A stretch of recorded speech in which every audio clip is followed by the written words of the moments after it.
We're back. We're back, guys. Thank you once again. It's another Tuesday, man. Yes, it is. Another Tuesday. Ooh, boy, they're rocking right on by. I tell you, another day to celebrate a Tuesday. Yeah, Tuesday. We're your boys, a WO Radio Show. I'm Richie Redneck Pimp King, bad man of comedy. And we got a beautiful show lined up for you today. This is my brother, my friend, my guru, just all our good guy, the commander. Hey, it's good to be here. Now, today's a partial day for him. Remember, he's got to go upstairs and bean count for the guys up there. I got to go up there and we got a crap game going in the back of the alley. Yeah. Out there and roll the bones. After they roll once, seven ain't no good no more. 7 ain't good no more. That's it. And if you get 2 and 3 on the first roll or 11 in there, yeah. And so today we have a couple of beautiful guests today. We also got Devil Doc. He's here. He never misses an episode. Hey, there he is. He's like a bad penny. He just keeps coming around. He's showing up. We love him. And he's got a fine dummy of the week. I can't even get that out because this guy's retarded. Okay, I'm sorry. He's intellectually slow. Okay, he's a window licker. Yeah, window licker. Yeah, he's a 10-pound waterhead, whatever he is. But anyway, so we got that coming up. 10 pounds of stupid in a 5-pound bag. Yeah, that's right. Yeah, I like that. I like it. We also have in studio. He's just on the other side of the computer. There he is. Our good buddy, outstanding friend of ours, king of clean comedy. See how we got that out there? Clean. My wife been working with me when it comes on. Emphasize on the clean. You got to open your mouth clean. That way, because I get out articulate. David Scott is in the house. I'll bring him in a second.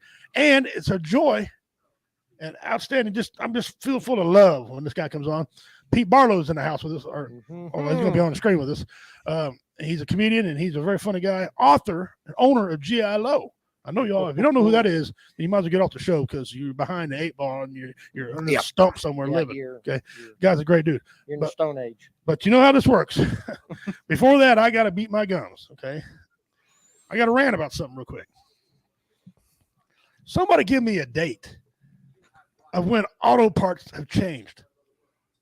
I go away to the Marine Corps 4 years. I come back, and engines from 350.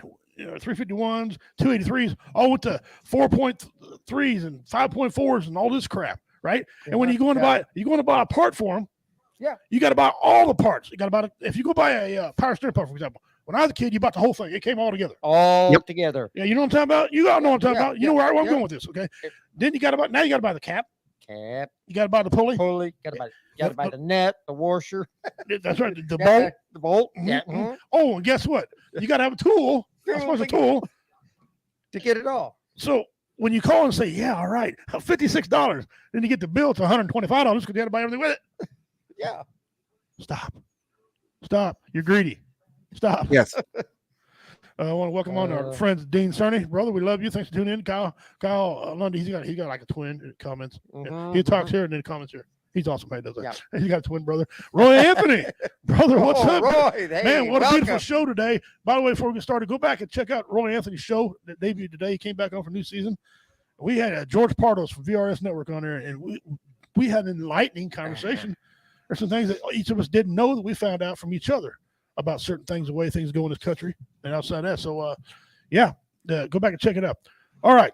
Without further ado, before I have technical problems, let me bring these on here.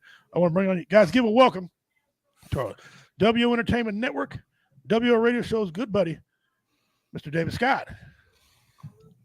Hello, David. He's actually in the studio. Look at him. Why's he got a better camera than we got? I don't get that.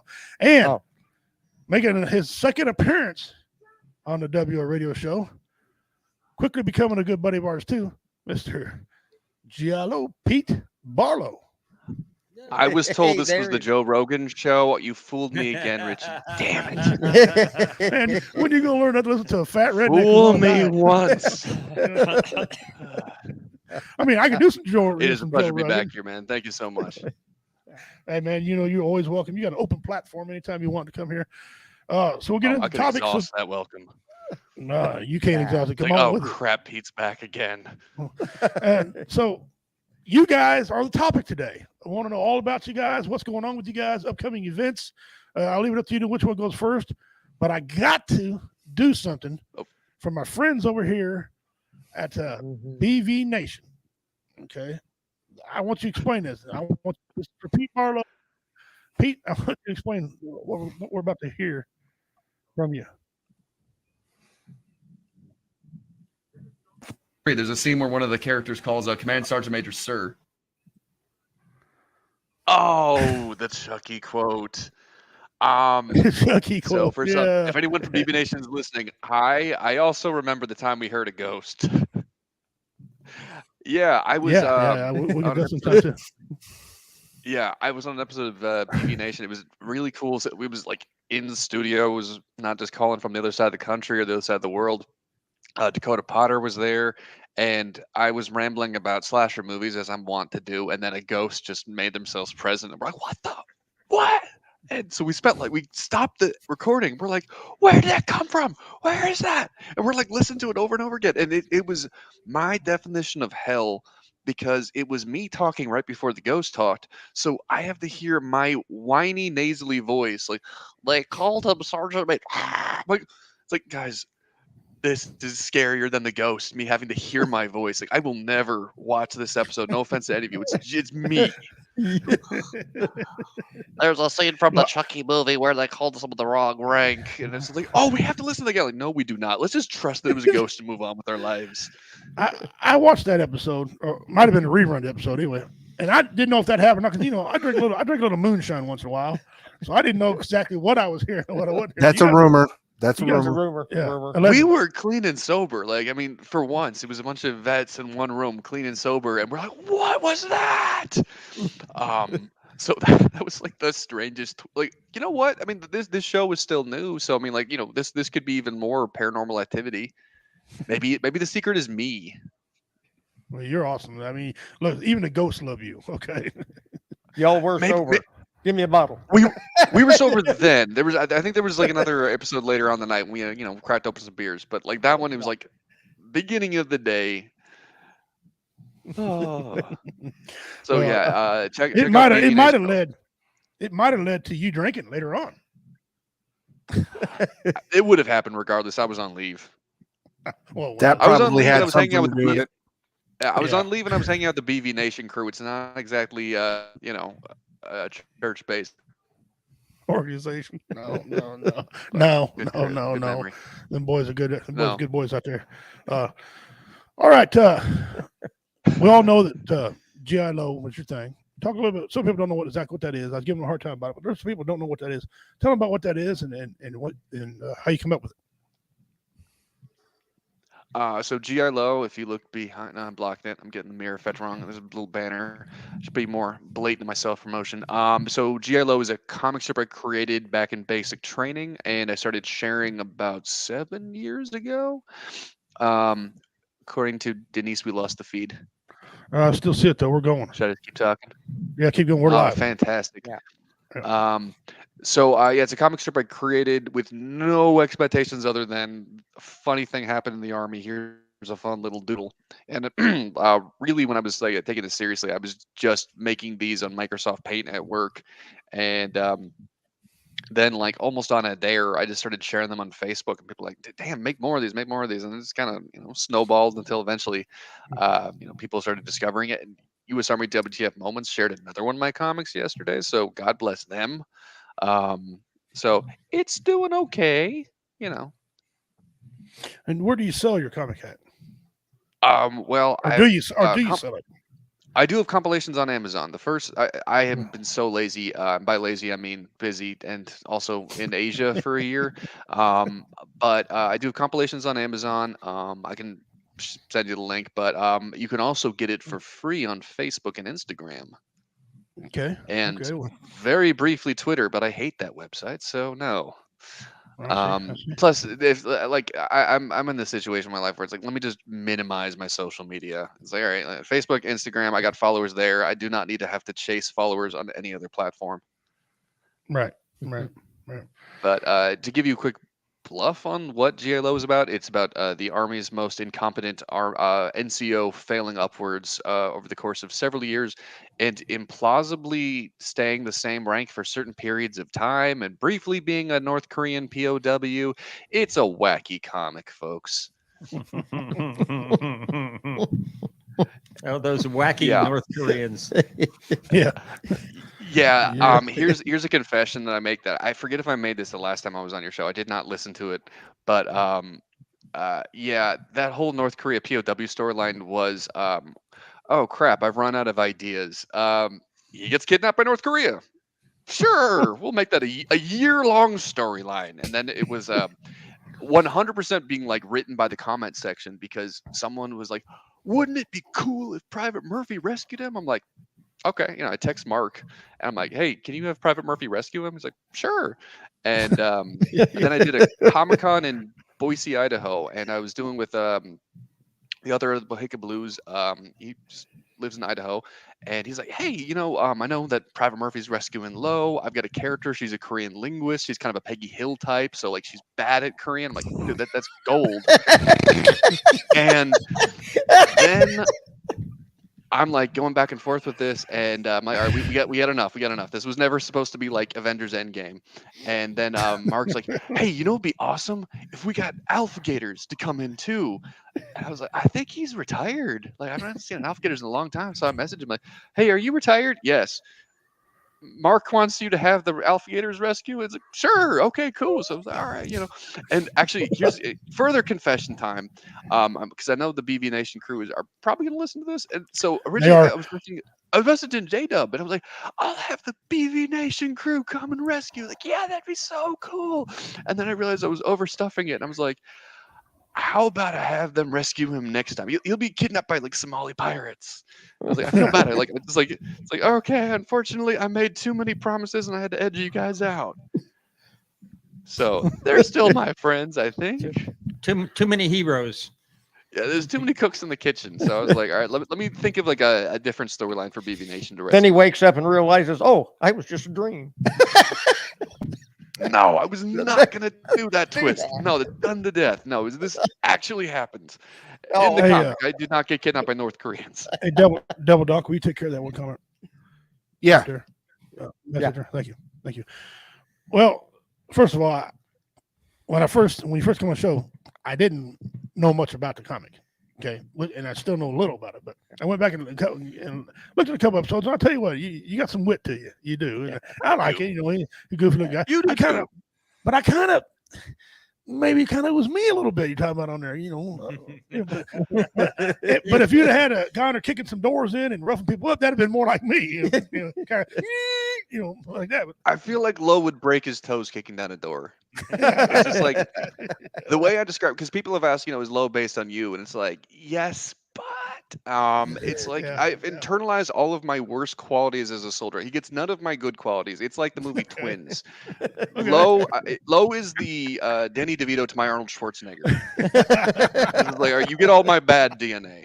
And meanwhile, I'm just gonna like use you as a counterexample. Like, what would Lo do? Okay, let me do the opposite. And by the way, I realize how immodest it sounds to compare myself to Arnold Schwarzenegger. I get winded after 25 push-ups, y'all. I do not have illusions of grandeur. Well, you might get winded doing the push-ups, but you're not out there sleeping with your maid. Oh, true. I forgot about that. The maid. Was that too soon? Dude, that kid is old enough to drive now. It's not. Yeah, shut up. Yeah, he's the joke. So what? You know what I'm saying? Yeah. Leave him alone. Well, brother, we appreciate you being here. I appreciate it. Don't go anywhere. Don't go anywhere. I want you to stay around. Hang tight. Because we got some funny stuff. Want to get to David. David, brother, first of all, welcome back. Thank you. You've met everybody on here by now. Yeah. What do you got coming up? Funny you should mention that. I'm on a radio show. A friend of mine, Dave Caius, is a morning radio host, and he asked me on his show. And it's fun because it's all recorded. So tomorrow afternoon, we will sit down and in about 4 hours record an entire week of shows. What it is, it's a series of like 2 and 3 minute bits. Right. And then we send them to the producer, and then he puts in commercials and announcements and songs and updates. And it looks from the listener's point of view, it looks like we're in the studio, but actually we're in his living room 3 days before. And it's very silly. We get very silly very quickly. It's a lot of fun. So I'll be doing that tomorrow. All right. Right. Is that all you got? I know And you're getting up in then, age. The same guy, Dave Caius, and I will be going to Inman, Kansas to perform. Yeah, it's an interesting venue. It's a sports. Have you heard of 365 Sports out there in Yes. Inman? Yes. It's this huge building that's used for baseball practice and soccer practice and music and comedy. They have a stage Nice. and they'll set up Oh. tables and people come for dinner and then a show. It's great. Excellent. Excellent. Yeah, Excellent. it's very cool. Cool. Excellent. Excellent. Oh, good. Oh, good. Of course, we want you to hang around. I mean, you can't go nowhere. You're already Yeah, here. you're already here. We locked the door behind you. So Where Yeah, am I you gonna can't go? get out. Yeah. Unless he sends his underwear to somebody again. There is a story. Can I hear it? There's quite a bit of story about him. Go ahead and tell him why you put your underwear on the outside of your pants. It's just, again, just very silly. It's part of my stand-up routine. I said, nobody wants to see an old man's underwear. And then I put on underwear over my pants. Tiny whities. And that's my closer. Because after that, what are you going to say? There's nothing to be said after that. But the rap, the emoji The rap, emoji rap is that a lot of fun. just kills. He puts on welding goggles. Yeah. Okay, for a old white man getting down with his tidy whities on the outside of his pants. It is classic, man. And the fact that he's secure with what he does to get up here and do something like that. You don't care what nobody thinks. It's funny. Oh It's good no, material. no, that's yeah. Well, that's a natural. prerequisite. That's a prerequisite to doing this stuff. Is you have to not care. Yeah, man. If you care, you're in the wrong line of business. No, exactly. Yeah. Well, the older you get, the less you care about what people think anyway. So it really starts to come natural. Doesn't matter. The filter is gone. Exactly. That's exactly right. She says, "Keep it quiet down there. I'll stomp on the floor." Okay. Okay. Bring Break your it. ankle in. We We'll will call the. talk louder. Yeah. Come on down. There she is. I'm calling the landlord. Oh, wait a minute. You are the landlord. Oh, we got plaster falling in. She says, "Pete Barlow, I got your damn ghost right here." Yeah, I'm on a different time zone. If you can hear her, there's a problem. So, those of you who don't know, Dave and I met. It's been quite a few years now. In prison. No. No. Cell block C, right? Yeah. I gave that up. Remember, Oh, I gave that up. Oh, For Lent. People, Yeah. for what? for Lynn. For Lent. Yeah. I gave it. Anyway, we met. Probably 6-7 years ago now. It's starting to put the years on, and we did comedy together. And ever since then, I like the guy. We've talked about closing a joke or not closing a joke a certain way, and we got a good friendship going. And David's the type of guy. When I call him up, he said, "Yeah, well, what do you need? I'll write it down right now." He doesn't turn me down. Now unless it's not. I mean, if he ain't gonna drive 200 miles for a charity event, he just ain't gonna do that, and I don't blame him. But if it's local and he likes to do stuff like that or a paid gig, he comes. I've had him in Chillicothe, Missouri, way over there. I don't know if y'all know where that is, but that's quite a ways from where he's coming. Pack a lunch. Yeah, pack a lunch. Yeah. And it's good places. He's been at Warrior Fest. I think he's been to every Warrior Fest except the first one. I don't think he were at the first one. Mm-hmm. The one out by Worlds of Fun. But other than that, missed that one. yeah. But other than that, he's been every world. So him and I have got a kind of a kinship. Is that the one that broke up into a fist fight? And they had to close the bar. No, They didn't close the bar. I'm thinking The bar's gone now. Yeah, they tore it. Yeah, it ain't even there. I mean, and they did such a good job. There's no remnants of anything. No concrete line where it used to be. There's nothing. Nothing. That's how good it was to tore it down. But yeah, that's the one. But it didn't happen that night. Although there was a skirmish that night. Oh, of course. I wasn't in it. Oh, you missed out. No, I seen it. I seen it. But I was minding my own business. Okay, that's a good message for people. Mind your own business. Okay, so I was doing that. And he's performed me, and he's just a swell guy. He's got a CD and a book that he pimps out, for lack of a better term. He for sale.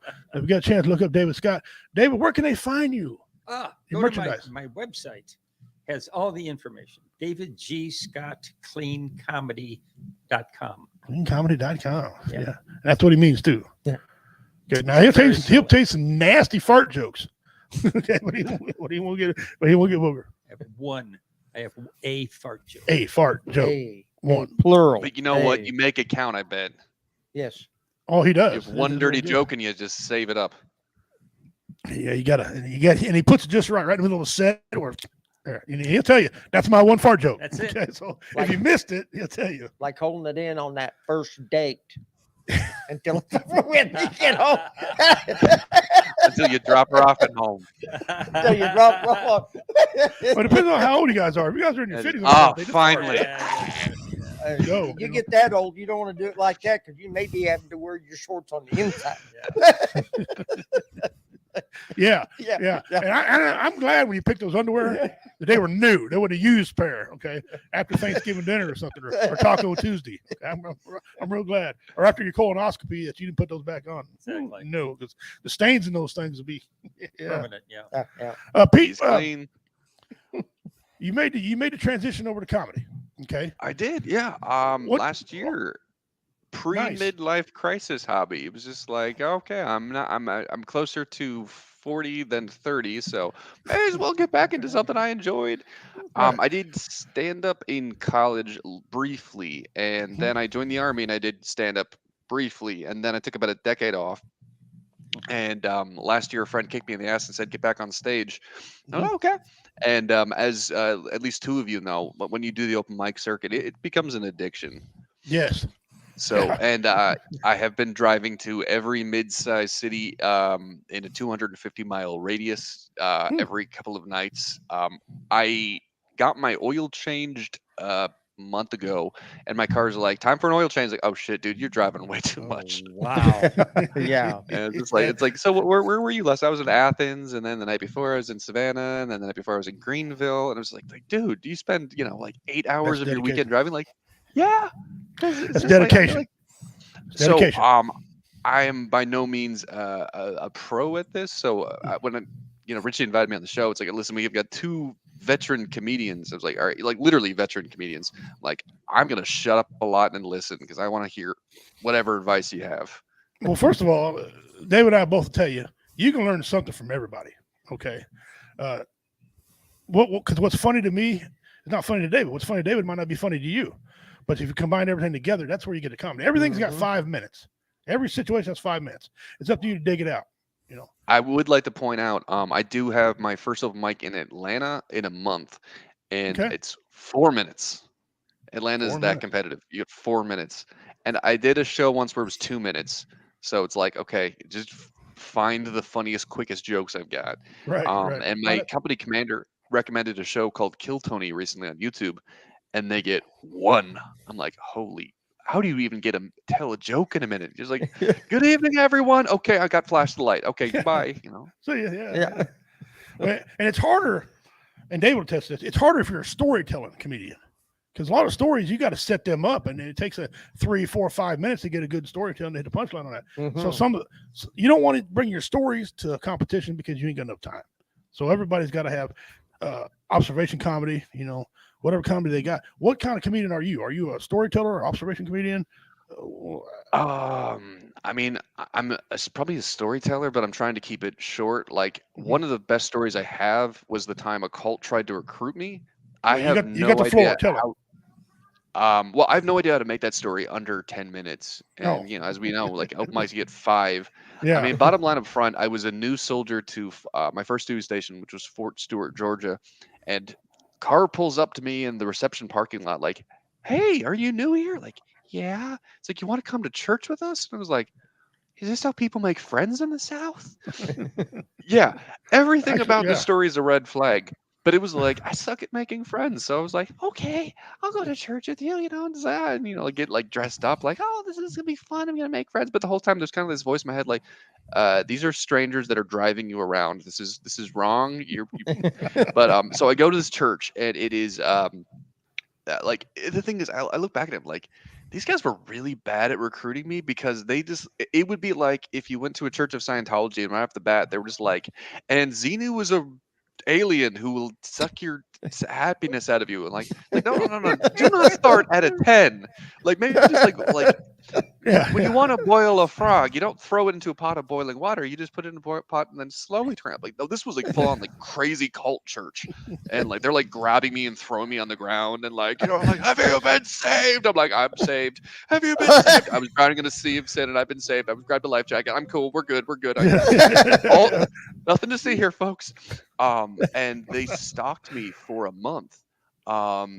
First duty station, first month at my first duty station, and I have a group of stalkers, a cult of stalkers following me, and I'm like, man, my drill sergeants did not warn me about this. So for 12 years, I told that story, and then last year, I get a notification on like the mass distro on our emails saying that a cult has been broken up by the FBI.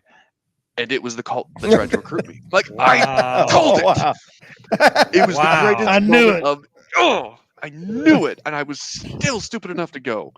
So, kids, if you're listening and a stranger pulls up to you and says, hey, do you want to ride? The answer is no. Fuck off. No, They're not in a only cult. no, but hell no. Yeah. Yeah, So, unfortunately, I'm not a clean comic, but I'm a PG-13 comic. I get one F-bomb. Okay. All right. Well, And I just use mine up. I see. Well, if the FBI knocks on your door and asks any questions, please call me and let me know because I'm gonna write that shit down. Okay. Yeah. So Try to get some I of have that. no idea how to keep that whole story short because I think like if we were at an open Sometimes mic, you that can't. took like Sometimes you just it's can't. like I'll just wait for a showcase or something like that when I've got a little bit more time, and then it's like, all right, this is the full story of how I called a cult out on its BS. Yeah. One of the open mics I went to, and David will tell you about his experience too. Was a lot of them were on a time limit, right? And this is a real short one too. Well, there's a legendary story about me pooping in a cop car. Okay, I mean shitting in a cop car. It's epic, and I did it, and it's funny as hell. But I couldn't. The guy asked me to tell that story. I'm thinking, dude, I ain't got no time to tell this story. So I chopped it up severely. What's up, Richie King, Redneck Pimp, Bad Man of Comedy? I pooped in a cop car. Have a good day. And they were, that was it. I mean, I was like, get out of here. Now, afterwards, I had to hang around and tell a story to a big group of people, because they wanted to know. But every question was, why?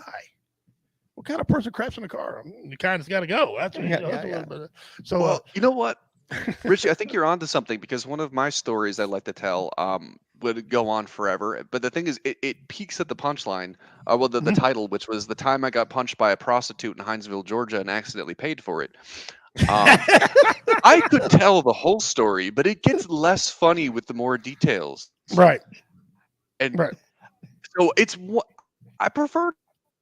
Leave that one a mystery. I did not know she was a sex worker. There was nothing dirty.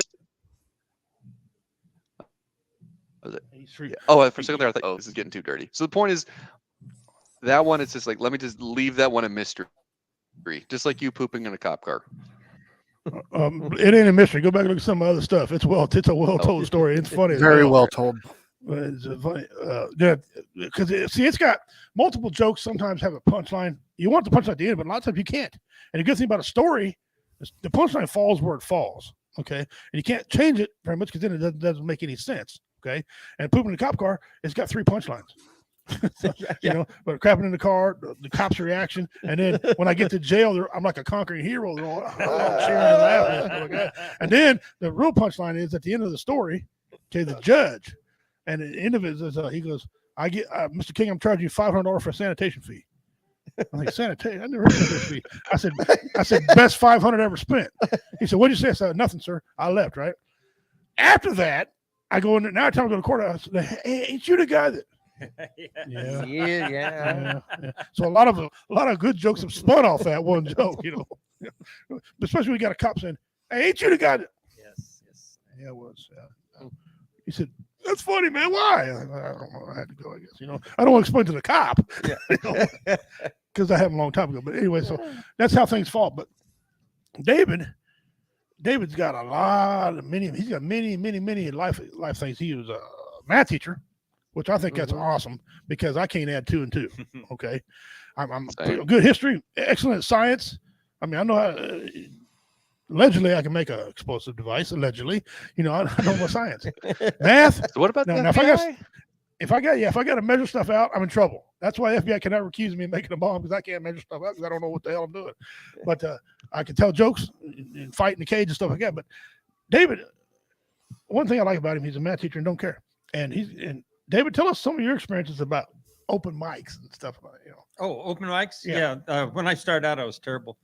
Well, I was nervous. I did, being a teacher, you're in front of a class, so everybody's eyes are on you. And I said, I've done this.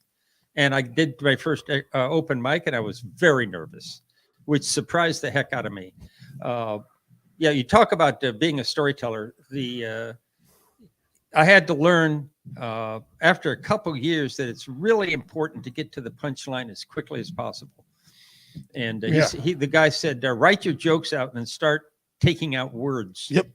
Chop up. And then if you take out a word and it doesn't make sense, put that one back in, and that's the joke. Mm-hmm. And so I've spent a lot of time trying to get to the punchline as quickly as possible, cutting out words. Mm-hmm. So that helped. But open mics, they were very supportive. Kansas City has a very supportive community, and they were all very supportive and helping. They wouldn't help each other, but they would always attend and always laugh.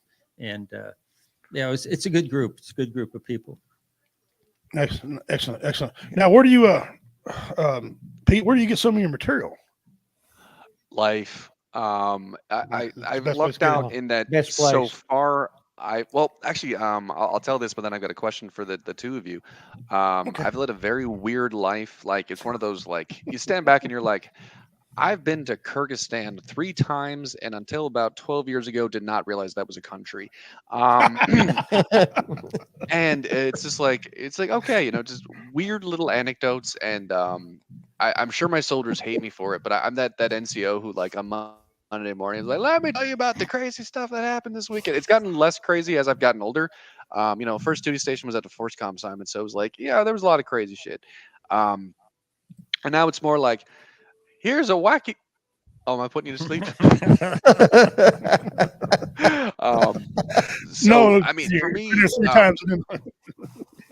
well, I thought it was nowhere that you said that you were a teacher, you're used to talking to a crowd. What got me over is getting me over my nerves. I'm not quite there yet. About performing in front of a live audience is I've briefed generals before, so I know what it's like to talk when there are stakes. And like the worst thing that can happen at an open mic is I am unfunny and I'm made to feel unfunny. And it's like, okay, well, I've talked to a guy who, like, there were lives on the line if I said the wrong thing. So that helped in front of you and have to talk at them. So it's in perspective. 8 people in a bar on a Tuesday night is not as intimidating. Well, yes and no. I was curious, like, for the two of you, since you're both veteran. Oh, I didn't hear the question. go on. What was the question? Did I lose you? Yeah. We Oh, I lost you. said because you were like you're yes here. and no. And, you were like yes and no, and then I was like, I thought you were going to go on. Go ahead. Can you hear me? Yeah, go ahead. Oh, I was What was just the asking question? if you wanted to elaborate on that. Well, you said yes and no, and I was hoping you'd elaborate on that. What was it? About 8 yeah. people in a Because I bar. said it's Yeah. Well, to me, it's sometimes harder to get a joke off in a small crowd of people. You can't judge how really funny it is. Okay. It could trick you. You can think, well, these guys are not laughing. Okay. I won't do that. But yet, when you take that same joke to a big crowd of people, and laughter's contagious, and they all start laughing at it. Okay. And sometimes it's the other way around. You get the 8 people to laugh, they think it's funny. And then you go to a bigger crowd, it's not. So I like small crowds if I'm trying new material. I want to test it. I want to see how it does and where it goes, and then bang, hit it, like introduce stuff to a big crowd. So sometimes it's hard to be a little crowd sometimes. So do you think the two of you were able to use much of your military experience to did that shape who you are as comedians or the personas that you have as comedians? In my case, no, not at all. I was out of the military. I actually started performing comedy, stand-up comedy after I retired. So, and my military career is, 50 years before I started doing stand up. So no. I've been doing comedy since I was 16 years old. My first comedy was I memorized Eddie Murphy's Delirious and Raw, and then I perform them in yards for people. Okay. And then I got to where I do a lot of impressions. I do 27 different voices and things. Okay. So I get the impressions going on, and Doc's heard a bunch of them. I can get him rolling with them. But I don't have but probably 3 jokes, and I got hundreds of jokes. I probably only got 3 about my military experience. And I told jokes I was in the military, but I just never. Mine's more of how a person lives his life. I mean, I grew up rough. I grew up with outlaws. The funniest comedian to me ever was my uncle, but he had stage fright. Okay, and you get 10 people or more, he couldn't do it. But he told me about the facial expressions, how to sell it just right, like what to do, and through him. That's how I became a great comedian, And then I used to write my own stuff, Back then, I got my original joke I ever wrote when I was a little boy, and it's so stupid. Okay, it's funny because it's just dumb. All right, and it was well thought out, well wrote. I misspelled half the words, but anyway, I was 8 or 9. I expect more of myself than that, but anyway, and so, but no, my military experience really. I mean, I got one about Chad. A guy playing basketball, which is a true story. He didn't want to be in the Marines no more, and he kept going. And he said, "Well, I'm homosexual." They said, "Well, kiss this guy." He wouldn't do that, and he said, "Well, I got bad knees." And they X-rayed his knees. He had perfect knees. If anybody had ever seen, had the most perfect knees. Okay, he said, "Well, my ankles are bad." And they wouldn't let him out. They kept beating him. He said, "No, you're not." So one day he'd walk around and dribble on a basketball. Okay, he'd stop. He'd post up on you. He'd rebound it, he'd shoot, do layups, he'd spin on his finger, whistle Sweet Georgia Brown, and he'd whistle, right? And so they're thinking, man, this guy's messed up. This guy's gone. The captain's like, no, he's just one out. There's nothing wrong with this guy. Medical's like, no, sir, he's gone. He's checked out. The lights are on. Nobody's home. Okay. So they bring him in there, and the captain didn't want to discharge him because he knew he was bull crapping, but he played along. So he said, here, look, I need you to sign these. And as we all know, in the military, there's 3 copies of everything. Okay, so 3 signatures, everything, right? He signed all 3 of these. He's walking in there, he's dribbling between his legs. Well, he'd shoot the ball. The captain's like, hey, come over and sign these papers. So he walked up, he put the ball on the table. Okay, he signed the papers and went to leave. The captain said, hey, you forgot your ball. He said, no, I didn't. The game's over. Okay. He said, no, the game ain't over, buddy. Is that 3rd piece of paper right there? You didn't read the fine print. These papers don't take effect for 24 hours. You're still mine. So he spent the rest of his time in the brig. And so that's about the only good military story I got. But, so no, be the answer. Just life. I was going to say, man, like when life gives you a story like that, you take it. You got to. And you remember things. Sometimes people are like, well, I don't have a pencil, write it down. If it's a good story, you don't need to write it down. You'll remember every damn thing happens. Okay. And of course you could add things to it, one of the other military jokes is I was in the military when it happened, but everybody knows I love hot food. I eat Carolina Reaper. I love them. I just can't I'm on video eating the world's hottest gummy bear. Okay. And one time I went to this restaurant, Mom and Pa out there in Jacksonville, North Carolina. And I go in there and I tell this guy, I said, what's the hottest thing you got? Tough Marine, huh? Right. And blah, blah, blah. And we go on through the story there and he says, well, I got something called lava. I'm like, lava. Ain't that a little cute little name? Lava, yeah. He goes, you won't be laughing in 10 minutes. That's funny. He said, well, go sit down and order what you want, and I'll bring it to you. So I go sit down there, and I don't know how much this is real or how much he put on the show, but I order a taco salad. He comes out with a glass octagon bottle, a wooden spoon, and gloves on. Okay. My friends have scooted down a seat from me. Okay. They were laughing like little schoolgirls. Okay. He comes up to me and out of the corner of my eye, this lady comes in with a platter of cheese. It was like somebody took 2 blocks of Kraft cheese and they cut them up and they set on the table. I said, ma'am, I didn't order them. She was, you're going to need them. Like, okay. That was strike 1. I should have got up and left. Right. The next waitress comes through there and she had 4 big glasses of tea. I don't know where they got these glasses at. They were monsters, right? She set them down in front of me. I said, ma'am, I didn't order all that tea. She goes, you're going to need them. Strike two, right? But no, Marine, tough guy.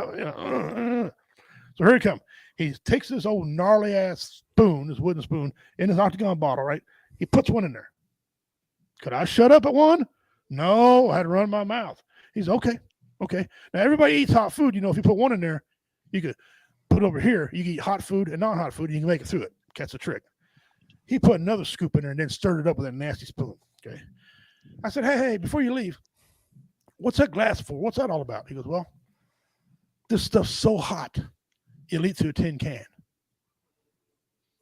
Okay. 2 drops of pee come out. Okay. I should have left. I said, well, what's a wooden spoon for?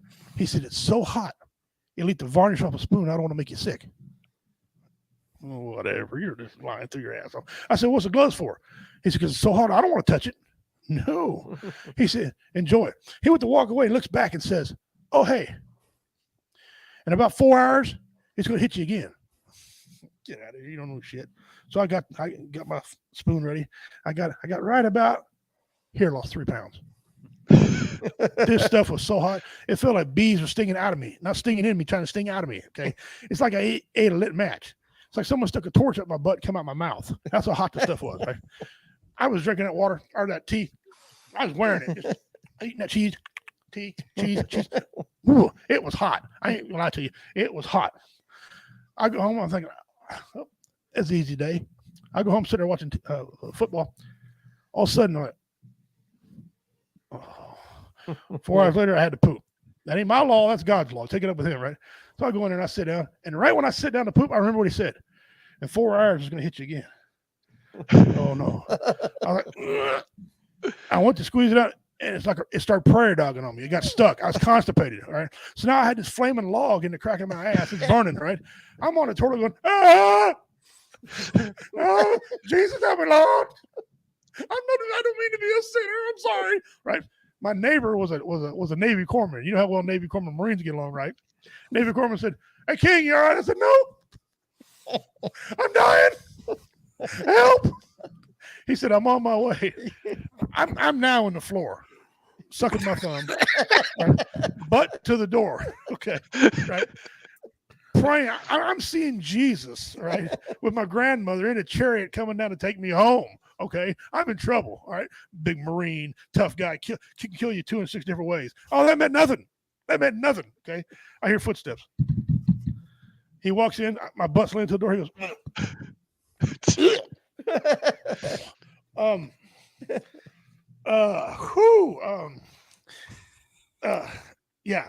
don't go nowhere. Like, where the hell am I going? Okay. I got this flaming log prairie dogging right now. Okay. I think I'm going to my proctologist, give me some ointment. Okay. No, I ain't going nowhere. He leaves. I'll be right back. I'm going to help you. I'll be right back. So I crawl over to the tub. I'm a Marine. I've got to get this out of me. I've got to get on my day.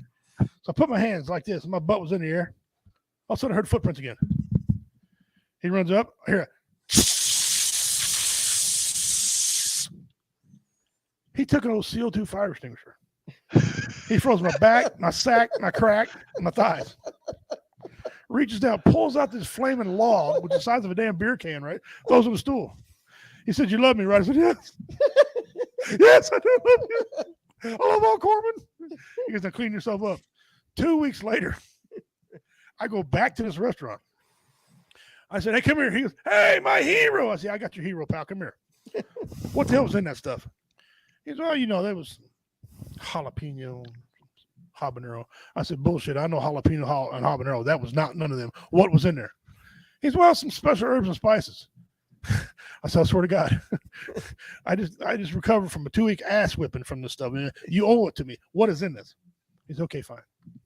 They call it, I flew down and got it from Brazil. I said, I swear to God, you better tell me. He said, fine, they call it Buddha Jakia. I said, Buddha Jakia? You got an English name for that? He goes, yeah, they call it the ghost pepper. I said, the ghost pepper? I said, why do they call it the ghost pepper? He said, because when smart-ass Marines like you eat it, you don't come back again. And I'm thinking now, do I want a rematch or am I good? I still ain't got over getting my ass whipped by the pepper. And so anyway, that's another story, and that's true facts. I mean, I got scars from proctologist to prove it. What is the name of this place? North Carolina is not that far from me. It's closed down now. The guy died. He was old when I was in there. Yeah, and I was in there 1993, early months of 1993. No, actually, excuse me, 92. 92. My wife was my first wife was pregnant with my son. She came back to Missouri before she got too fat to fly or too much along to fly. So me and my friends went there, and yeah, I remember that. I got the PTSD from that. That story could never change because it can't change because I know every word of that story. And so that's one of the ones there. But I didn't go the whole thing on it. But that's one of my signatures called lava, and it's just killer. It's killer. I can't do that open mic because that takes too long. Here's the thing, though, Richie. It's a cautionary. All right, Hey, later, brother, man. take care of yourself. Good to see y'all. I got to go up to my meeting. It's my turn to roll the dice. All right, brother, take care. Good now, luck. that joke right Richie, there. this is supposed to be a cautionary tale, but man, all I'm thinking is that sounds kind of good. What's that? I know that was supposed to be a cautionary tale, but like you said, you tell that story. I'm like, I kind of want to find this restaurant now. Yeah. Well, you can find any of them out. So Carolina Reaper, because that was back when the ghost pepper just came out. Where they just invented these hybrid peppers. Okay, and it was the world's hottest pepper at that time. The ghost pepper was, and I was constipated eating all that cheese, and that guy knew what the hell he was doing. And he pulled on me, but yeah, it got to be asshole. But so, yep. All right.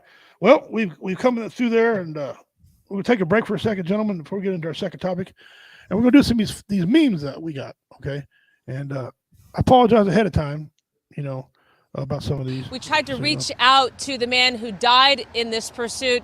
They were unavailable for comment. Micah, back to you. I have a thought on this. As someone who has communicated with the ghost, I know it is an option. She was not wrong. She's standing outside of a police department. Police department too. That's funny. That's funny. All right, I like to do that once in a while, people. Okay, this is our what is it? I forgot to do the what is it. I got a message from somebody. Here is our what is it. If you guess what this is, you get 100 entries into the mystery box. Okay, I'm gonna need a little bit more. I'm gonna need a little bit more than just snow. It looks like a bird's footprints in snow. What type of bird? I'll leave it on there for a couple seconds.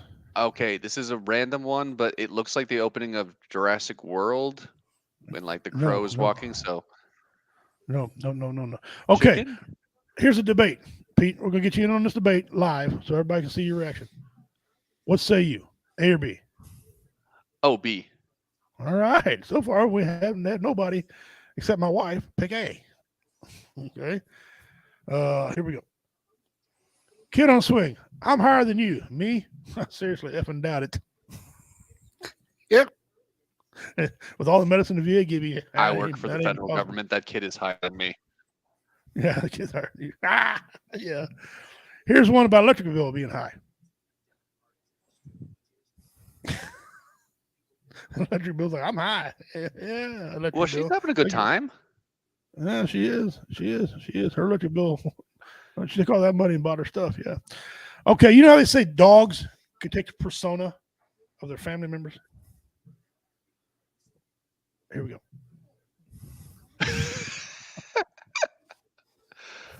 Oh man. Well, this next one here, I guarantee you, if you're any type of age at all, you know what this is used for. That's race car tracks. That thing hurts. Yeah, whip your butt. Your parents used to whip your butt with them. My new kids didn't even like cars, and they got a race car track anyway. So their parents can have an automatic whooping tool. Eggs are so high. Eggs are so high that people have to change their living standards.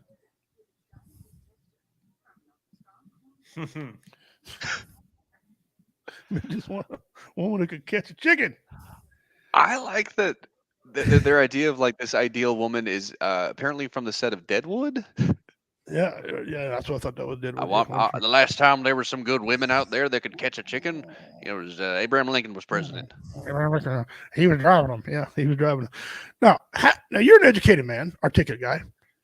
How do you say ratchet strap? Say it for us. Ratchet strap? Yeah, ratchet, right? CHRI, however, right? Ratchet strap. I'm afraid I listened to so much hip hop that my first interpretation was like ratchet strap, and I was like, okay, That Okay. sounds dirty. Well, either way, you've been wrong all these years. I have the correct spelling and the correct enunciation for ratchet strap. Ratchet straps. Ratchet strap. Is it? They are. Yeah, somebody's messed up here.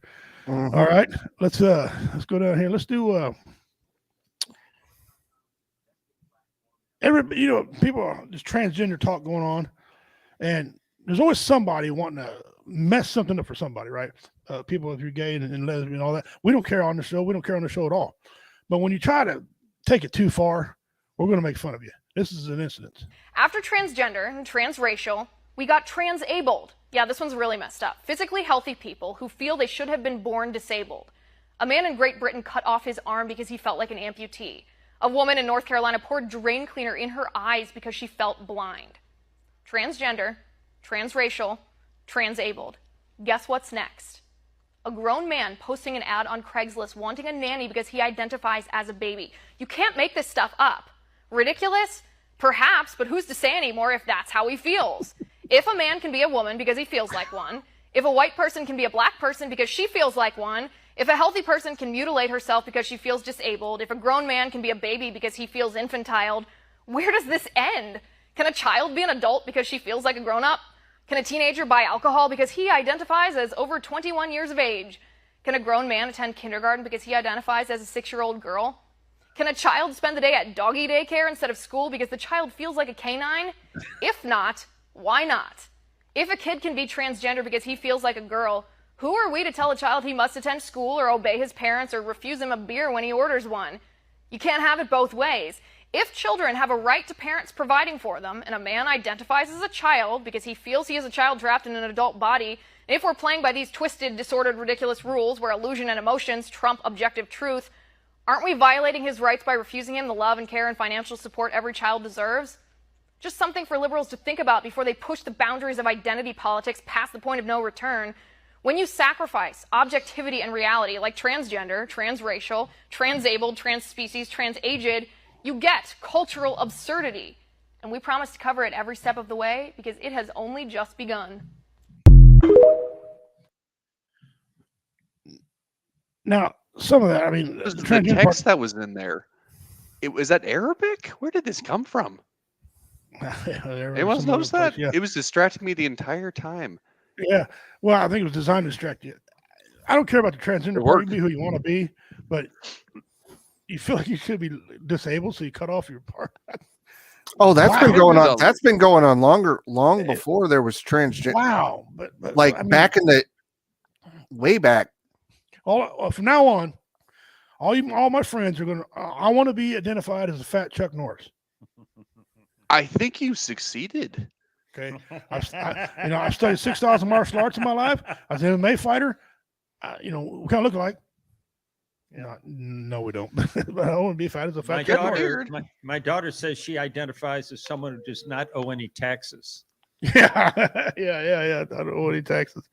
Woohoo. This is kind of funny. I'm not making fun of big people, but this is funny.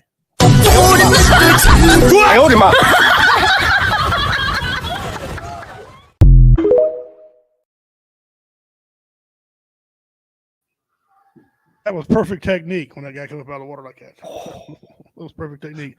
Shaolin monk or something. Yeah.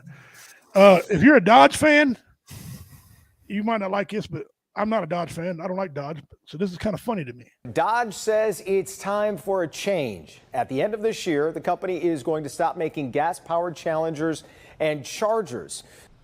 Ow, ow, ow. Oh. This is your fault, you limey fuck!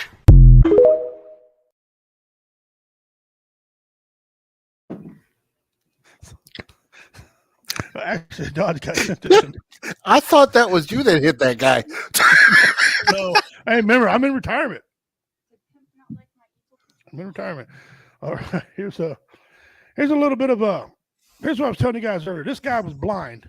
How would you react if you were in, say, Walmart and this situation happened?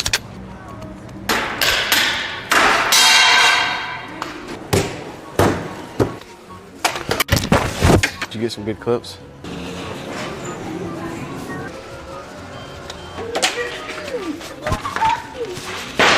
So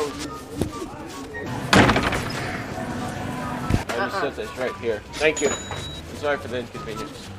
Hey, man. I'm sorry. Okay, we're gonna head on now. Here you go. Oh, I don't take anything for strangers. You just gave me this. I promise you can keep it. I got it from the bank. How often is somebody just gonna give you money? Not often. Okay, well take it. Enjoy it. All right, pay for your groceries. Can I just get a hug before we leave? Settle the meeting. Yeah. Okay. I don't want no sugar. Oh, I'm sorry. Oh, but you still need to get off at home. Okay, well I'm still gonna keep on riding. Let's go. Let's go.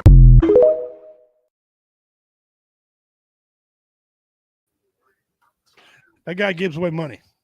He brightens people's day. Well, that's nice. He does it through comedy. Uh, That was a I stack used of to work at ones, by the way. Don't think that was too much money. That's a stack of ones.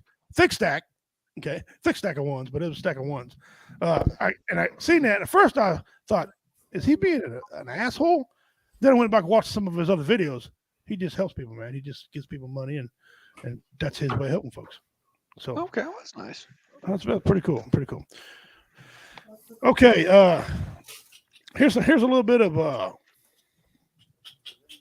I don't remember what movie this is from. I apologize. I had it on my brain, but I got brain damage, so I forgot. But it's got some adult language in this movie. To watch. Hey there, little guy. How you doing? Fuck off, Four Eyes. I beg your pardon? I said, fuck off, Four Eyes. Look, I ought to kick your ass. Hey, relax, son. It's just a bird. Hello, birdie. Polly want a cracker? Polly wants your mama's sweet ass. What did Polly say? I said, Polly wants your mama's sweet ass. You don't be talking about my mama, son. You don't know my mama, son. I know your mama. I fucked her last night. You want beef? I'll fuck you up. Ooh, I'm shaking. Oh, nah, fuck this. I'm handling this shit like gentlemen. Yo, hold my tooth, son. Yeah, come on, bitch. You and that welcome back Cotter haircut want a piece of me? Come on, bring it on. What? You hardcore? Give me some. What? Come on, bitch. Nah. What? No, you gonna talk? Let me out of here. Come on, pussy. Let me out of here. I'll fuck you up.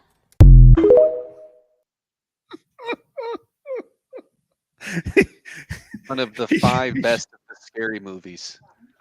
Is that what that was? He has shoved his friend in the wall. Let him parrot whip his ass. All right. Do a little Rodney Dangerfield. Now, I like Rodney Dangerfield. I don't like all his comedy, but that's anybody. You don't have to like all the comedy. But overall, I like him. May he rest in peace. Here's a little bit of Rodney Dangerfield. And my kids, they don't help either. The other day I told my kid, I said, someday you'll have children of your own. He said, so will you. Real smart kid I got. The other day I told him about the birds and the bees. He told me about my wife and a butcher. I tell you, I can't relax. My kid drives me nuts. The other day I told him, I says, you're young, you don't have it upstairs. He told me I'm old, I don't have it downstairs. I tell you, I can't take it no more. Well, this afternoon I said to my little girl, I says, when you grow up, what do you want to be? She looked at my wife. She said single. Well, the other day I called my house. My boy answered the phone. I said to him, let me talk to Mommy. I heard the kid say, Mommy, it's Daddy. Are you home? I don't get no respect from anyone. Well, last Christmas, my kid wanted a BB gun. I gave him a BB gun. He gave me a sweatshirt with a bullseye in the back. And my kids, they flip a coin to see who has to kiss me goodnight. I tell you, last week was a rough week for me last week. I saw my kid and the milkman going to a father and son dinner. I tell you, my kid, he drives me nuts. Well, he put crazy glue in my preparation H. I'll tell you what's more important than looks is love. You gotta have love. Love is and important. I got plenty of love in me, Johnny. That's Plenty the of main I love thing. a lot of things. Love. I love sports, I love music, and one of my kids.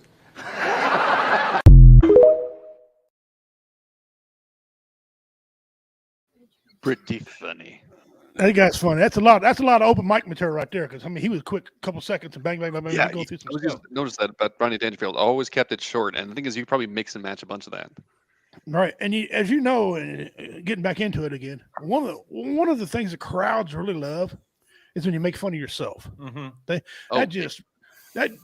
Because somebody out there in the crowd has experienced the same thing and maybe didn't want to talk about it. Okay, one time I farted, but I crapped my pants. Okay, I'm telling this and I'm being funny with it. You got this guy out there going, because he did the same thing afterwards. He said, Man, I didn't want to say that. I did the same thing, man. What happened with the taco? And he get on why it happened, but it's a totally different incident. But so when you make fun of yourself, someone's gonna relate. You know, one of my bits, I make fun of me and say, "Look, I got the body of a manatee."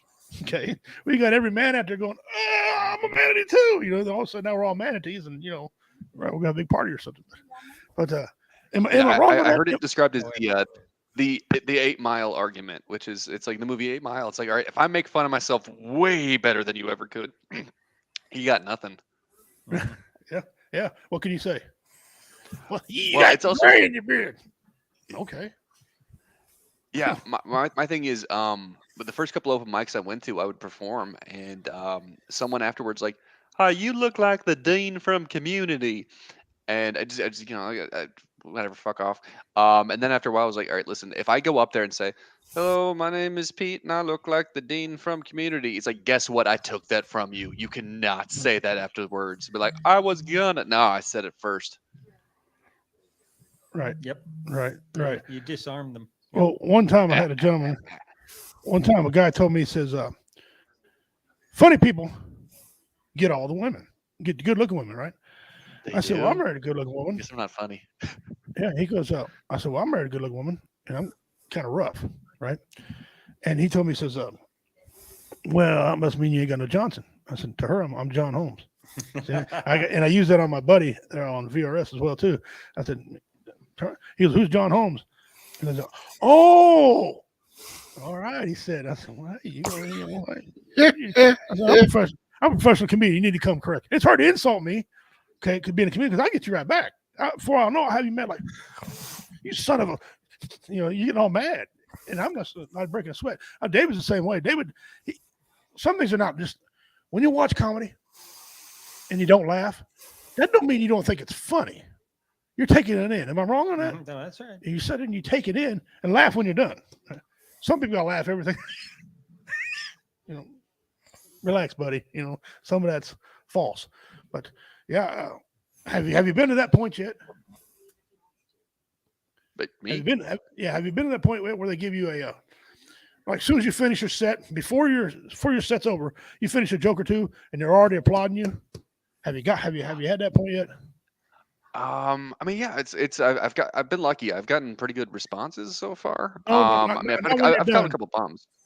Not when you're done. I mean, like David and I've watched him, and I'm the same way. I hit one of my signature jokes in the middle of my set, and they're like, they'll bust out, start clapping. That's what comics seek. That's like one of the, I forget what they call that, but that's like the pinnacle of the mountain. When you can do that before your set's done and get applause, man, you worked hard. You got your set is perfectly aligned. It's perfectly placement. All your jokes are placed right. Bang, and then you get another one when you're done too. So yeah, like my opener, I used to open with a Charlie Sheen joke. As a joke about Charlie Sheen. It's a misdirection joke. Well, I was telling about this, and at the end of it, it's about Charlie Sheen. Okay, and people are like, you know, it's funny. I'd get a standing ovation after the first joke. Wouldn't even get through the whole set. Like, you know, damn. Well, first I thought that was disrespectful, and then I was talking to my friend Richard Montano, and Jeff Einstein. Like, "Oh man, dude, you do that. They do that all the time. That means they like that thing, you know." And so I had to go back and calm down about it, you know. So that's my opener now. That's what I open with. 3 stages of drunk. That's what I'm talking about. Yeah. So what's next for you, Pete? What are you looking to do next? I would like to move on to some of the bigger cities. Like I tell my friends, my goal was to see if I could play the minor leagues before even approaching the major leagues. So one of my New Year's resolutions was Bert Kreischer. Awesome. I see that in the comments. It'd be cool to open for Bert Kreischer if he's listening. But I was like, let me not approach Atlanta. Let me start off with Augusta, Greenville, Columbia. Pittsburgh. Yeah, it's just like, all right, let me find all the little places. It's sort of like, all right, if I'm gonna try to pursue something big like Atlanta or I think I've heard Charlotte is really good. It's like, all right, listen, this is a long commute. This is a big commitment. Let me see if I can make people laugh in a VFW in Piedmont first. So hey. I've gotten some of my best reactions at that VFW. And this year I was like, all right, try Atlanta. No guarantees, no promises. Just if I'm going to drive 2 hours through Atlanta traffic, it's like, all right, let me just to say I did it. So you hopefully talking some about- good comes from that. Are you talking about just open mics, or are you ready to actually get on stage and bust out 15 minutes? Well, I've done 3 showcases so far. I've been lucky. So I'm still kind of, but I've not had a showcase since November. And right now it's just like, let me figure out as much of the material as I can. Like every time what I'm trying to do now is when I go to like a new big city, I try to have like jokes about the city too. Dean, I love you, man. He's a good dude. And so I did a open mic in Savannah, and all of the jokes were Savannah themed. Or I did a Spartanburg on Sunday, and so I was there in Spartanburg about 2 hours before the open mic started. I'm just wandering around trying to like gather as much, and I found out Spartanburg is headquarters of Denny's, and they have this one skyscraper in the city, one tall building that's like 24 stories high. It has a big Denny's logo on it, and so I go up on stage and I'm like, I saw the world's tallest Denny's today. Is that an overflow for Sunday brunch? And it's like, you're in Spartanburg, you get it. You see it every day. So if I can do more jokes like that, and I think I would like to eventually expand, and I'm sure the two of you have had plenty of practice, crowd work. I do not really do crowd work. I should. Well, don't say you should. It's a challenge. It is. I enjoy doing it. Yeah, Rodney Dangerfield never did crowd work. No, but see, I got PTSD, and I don't like people around me. So I got to be on time. But I don't know. Yeah, but do it. I mean, I do it. I did it before. It's cool. Okay, let's do something here real quick. All right, our most popular segment so far. Okay, and I got his picture. Let me find his picture. Is called Dummy of the Week, and we kind of people make little faces, everything going on. Boom, you big dummy! There he is, right there, the man, the myth, the legend, Mr. Red Fox. You big dummy! I never dummy. This is a dummy. Yeah, he's a good dude. Miss that guy. He's a good comedian too. All right, Dummy of the Week. Here we go. All right, Doc, take it you away. ready? Okay. Yeah, go ahead. So picture, if you will, you're living in Florida and you're expecting some Christmas cards sent to your house. Or you happen to have an idiot neighbor that lives next door to you and you happen to share a name. Well, a man calls the Mako Island Police Department, which happens to be, lo and behold, in Florida, after finding some white powdery substances in packages delivered to his house. The packages were delivered to the wrong address, which come around Christmas time quite normally does sort of happen. But on further examination of these, it was Christmas cards with a mixture of cocaine and fentanyl. Yes. And it was delivered to the neighbor's house, not the guy's house that was expecting the drugs for himself, that he happened to deliver via note. He was mailing himself that crap. Well, Ryan Hunter Bluestone, that's the man in right there, he calls the police department, says he's expecting some packages. So they tell the police chief tells him to come on down. And this idiot actually goes to the police department asking for his packages.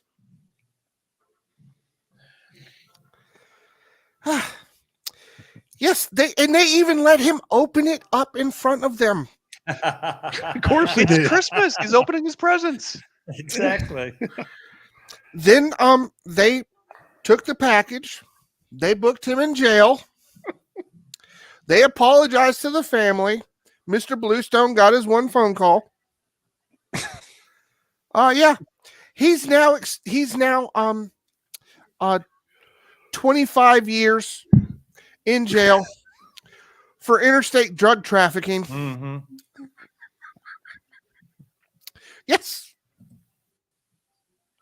He was dreaming of a white Christmas, y'all. That's, yeah. He sure was. I didn't know kidding. Yeah, cocaine's one hell of a drug. Oh. Yeah.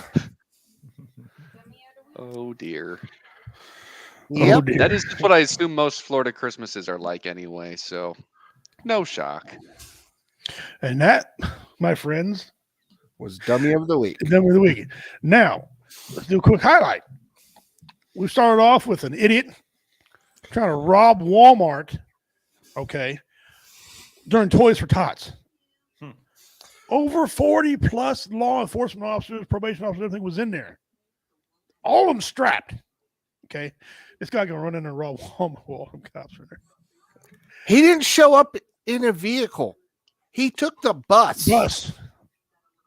So he had to have seen them pull up these 30 or 40 or even 50 vehicles out front of the place and think there's something going on in here, in this area right here. There's something going on. No, not this guy. All right, what is dumber?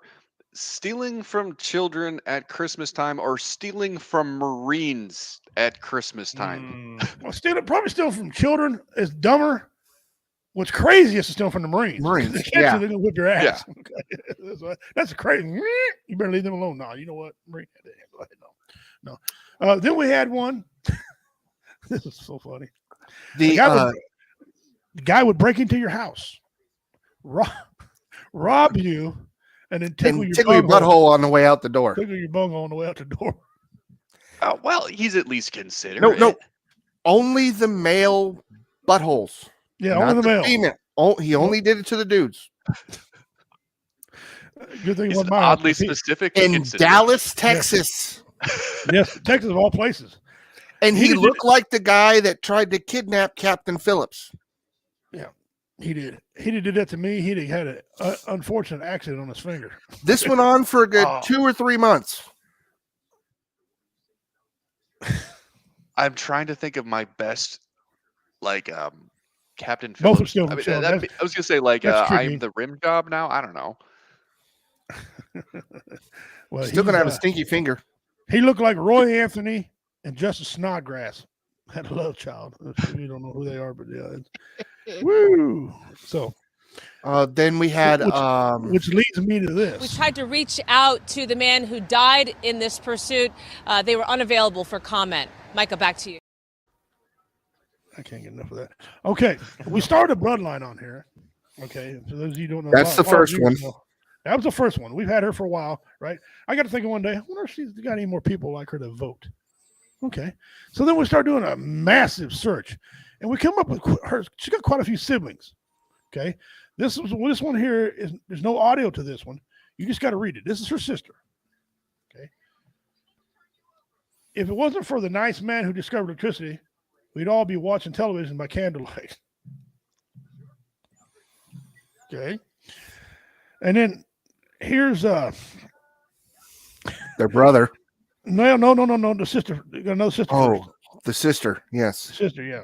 I keep getting crickets in my house. I don't know why. I've never had a cricket problem before, but I looked it up, and apparently it's really bad luck to kick them out of your house.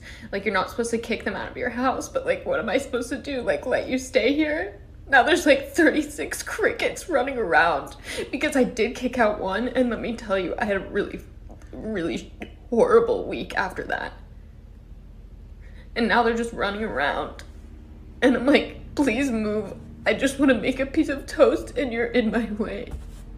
And I open a cabinet and it's just like, oh, hey, cricket that I can't kick out of my house. Can you please just leave? I don't want to kick you out. I just want to ask you nicely to leave. My house is just infested with crickets.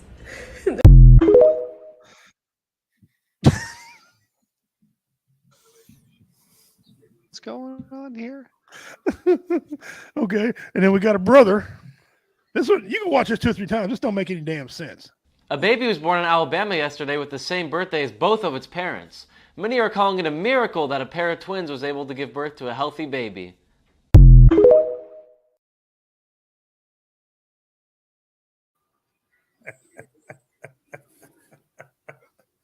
Twins have babies all the time. What the?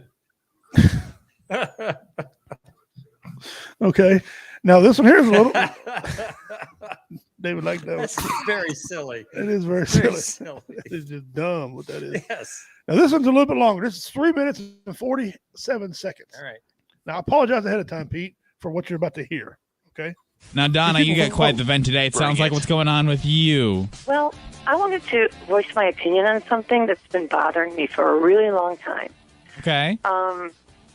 I tried writing the newspaper and contacting TV stations, but nobody seems to want to stay with this. So that's why I'm calling you guys. What's the issue? Well, over the past few years, I've been involved in 3 separate car accidents involving deer. Mm-hmm. With the population and everything. Each of these incidents, they've occurred shortly after I saw a deer crossing sign on the highway. Well, my frustration is that Minnesota and North Dakota Departments of Transportation would allow these deer crossings to be in such high traffic areas. I mean, I've even seen them on the interstate. Why are we encouraging deer to cross at the interstate? I don't get it. That's such a high traffic area.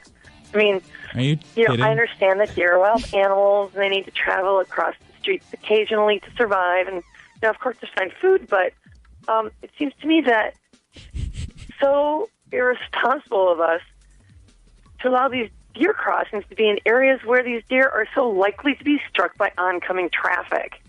I mean, wouldn't you agree? They're stuck. They don't know. It's just, I mean, you think they would put deer crossings maybe, in, smaller towns, maybe during at a school crossing.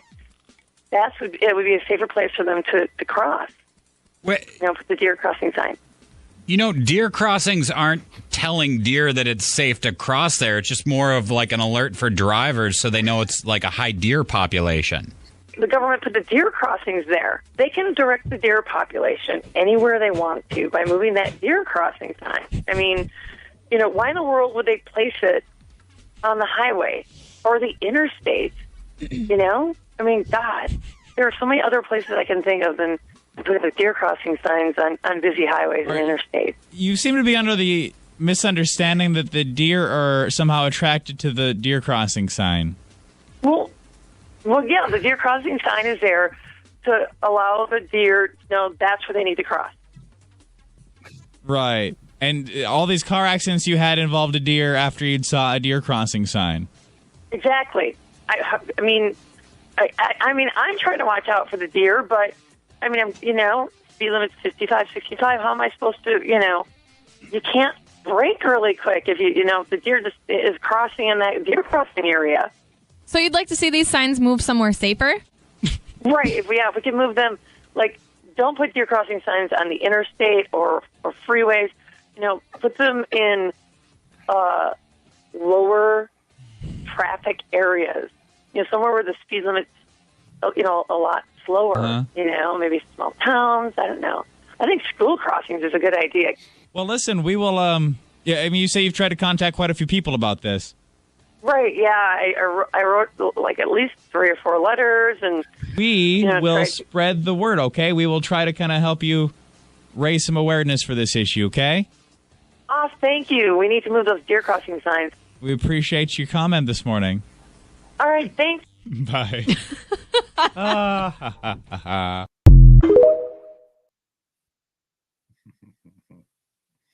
I have been saying the exact same thing for years. If you're going to have a deer crossing sign, have a deer stop sign. Allow for drivers. I mean, come on. That's why condoms were invented. These people vote. Okay. The sad thing is, this was not a comedy skit like we would put on. This was an actual person who called in. You know what? If it had been a child calling in, it's like, why is a deer crossing sign there? Funny. My mommy, but no, Yeah. this is a grown woman. It's God bless her sweet little heart. Yeah. So you see, what kind of how my tree's starting to fork a little bit. Okay, on brothers and sisters. I'm all the time looking for more brothers and sisters. They got to be more out there. Okay, they got to be more out there. Oh, there probably are. All right, let's do this here. On this day in history. All right. What do we got here? Oh, on this day in history, the Beatles arrived in New York on February 7, 1964, Pan Am Yankee Clipper Flight 101 from London Heathrow lands in New York's Kennedy Airport. The Beatlemania arrives. It was the first to visit the United States by the Beatles, British rock and roll quartet. That means 4. Look at that. See that? I got that right. 4. It means 4. Woo-hoo! And had just scored its first #1 U.S. hit 6 days before with I Wanted to Hold Your Hand. I want to, you all know that is, at Kennedy, and Fab Four, dressed in mob suits and sporting their trademark pudding bowl haircuts. Is that what we call them, pudding bowl? Okay. Yeah, pudding bowl or mop tops. We always call them Dutch haircuts. That's what all the Dutch, the Mennonite and stuff. Yeah. They were greeted by 3,000 screaming fans who caused a near riot when the boys stepped off their plane onto the American soil. 2 days later, Paul McCartney, age 21, Ringo Starr, 23, John Lennon, 23, and George Harrison, 20, made their first appearance on the Ed Sullivan Show, a popular television variety show. That was this day in history. Sadly, they went on to be one-hit wonders. I'm probably gonna get some hate mail for this, but I never really liked the Beatles. I never got into them. I know that they came never out really before I liked was you, born. Richie.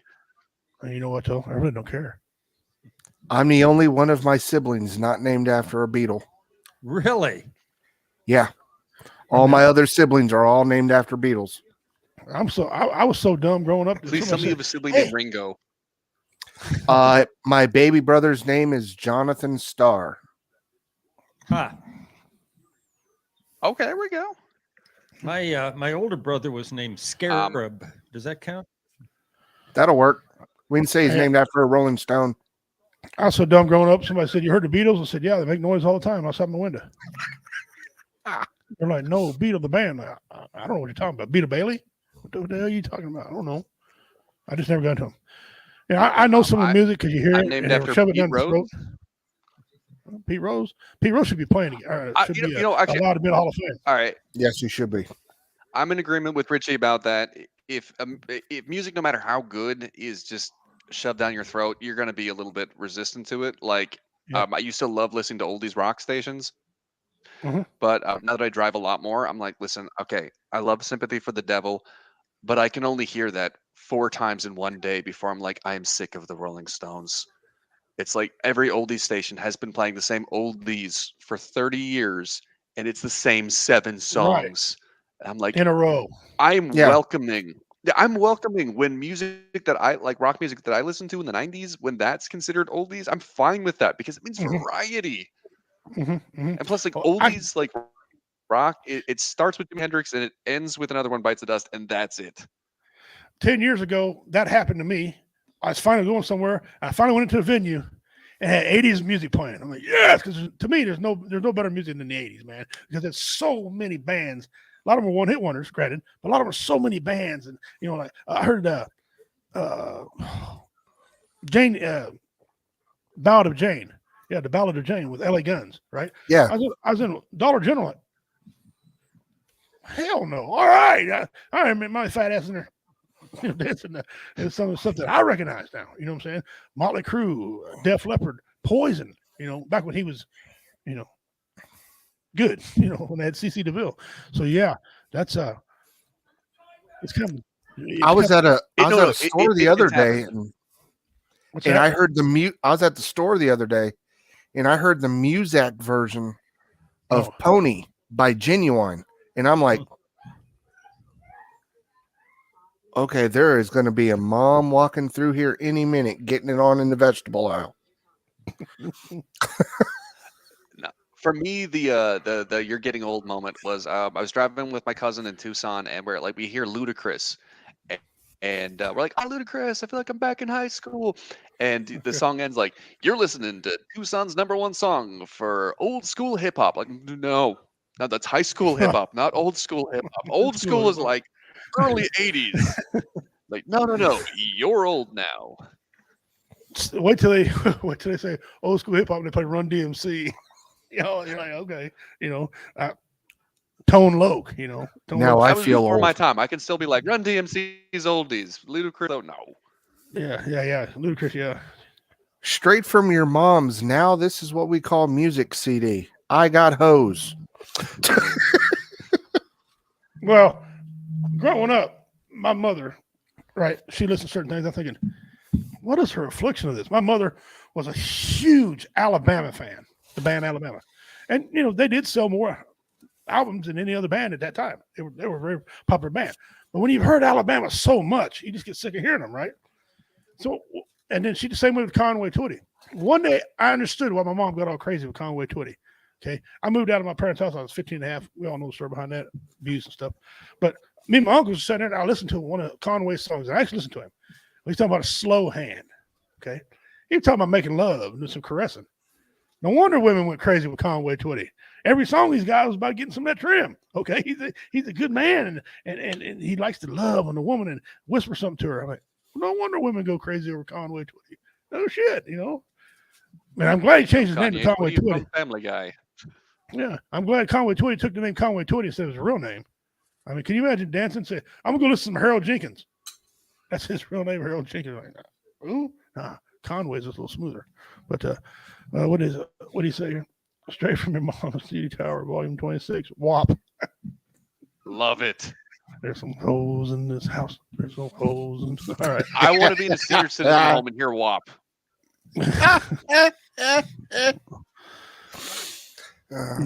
They probably play "Do It in the Butt" on a regular basis. Hey, I get all excited when they play Two Live Crew. I love Two Live Crew, but we can't. My wife hates it. But I made a mistake one time. Had my kids in the car and I was going somewhere. I think we were going fishing. And I hit the CD. Oh shit! Wrong one. Hey, come on! Welcome to the F shop. Dad's like, my son, Dad, what is that? It's none of your business. Is what that is. That's a mistake on my part. Shoving that CD back. God, So that you- CD takes me back. Wow. Oh, it does. Yeah, I got pulled over by the popo playing that song. Welcome. He's like, "What did you say?" I said, "I didn't say anything, sir." He did. Yeah, that's Uncle Luke. That's his fault. All right, it's time for Pimp's Pet. Time for a little bit of Pimp's Pet. There's your Pimp's Pet right there. Nice. I'll read about it here. It's an eastern population range. Oh, hello, idiot. Okay, red-shouldered hawk. Right. The red-shouldered hawk is a medium-sized bird. Its breeding range spans eastern North America to along the coast of California and northern to northeastern central Mexico. That's got a wide range. It is a permanent resident throughout most of its range, though northern birds do migrate mostly to central Mexico. The main conservation I'll put my glasses on. The main conservation threat to widespread species is deforestation. Mm-hmm. Deforestation. That's quite a little hawk, and in my culture, that's strength and courage is what a hawk is. And the different colors mean different things. There's no bad hawk in Native American culture at all. Hawks are always power or strength or loyalty to family and things. So, and I have hawks and bald eagles live up by my house, and so that's. I mean, when I do my cleansing fire, that's pretty.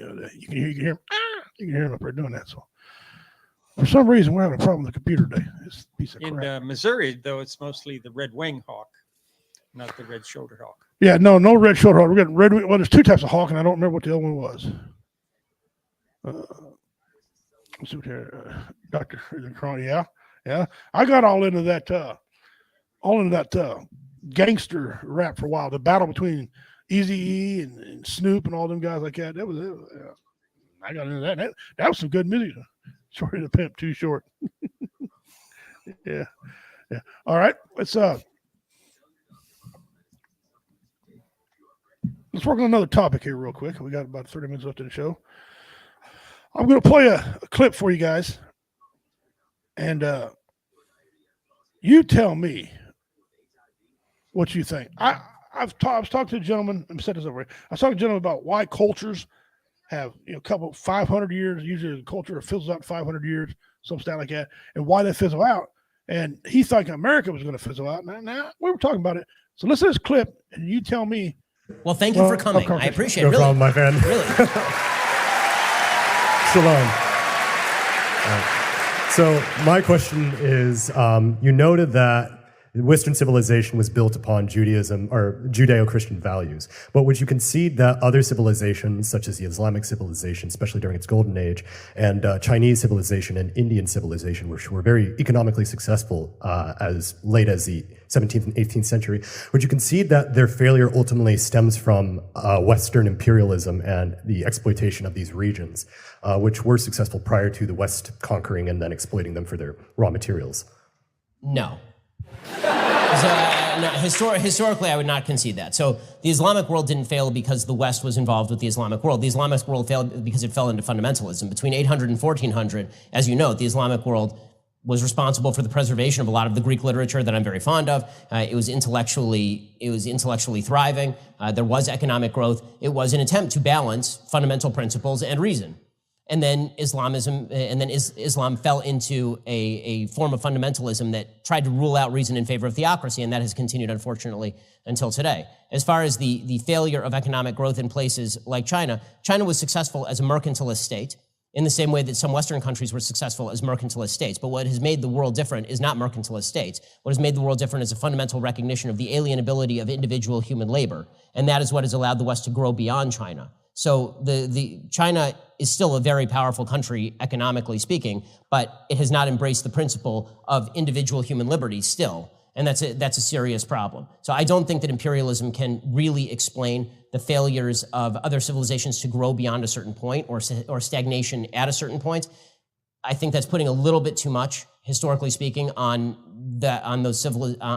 enough on the civilizations themselves, and too much on military conquest how long did the military conquest of China last? China was in control of its own fate before and after.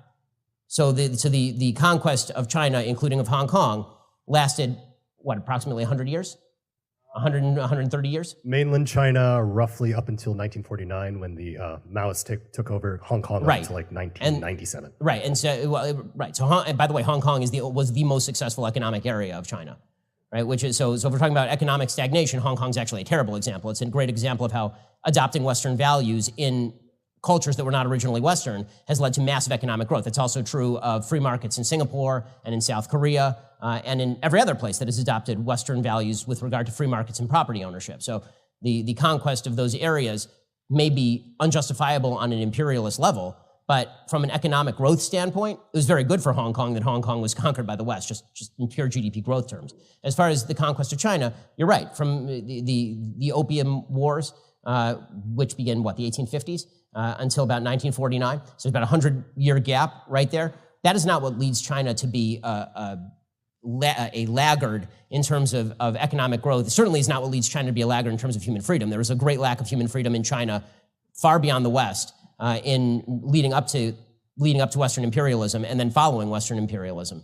So the question is, the expansion of Western values, are those good for countries or bad for countries? That's not a justification of imperialism, which can in fact lead to the subjugation of peoples, obviously. But I'm loath to blame every problem in every part of the developing world on Western imperialism when I don't think the record quite bears that out. Is that fair?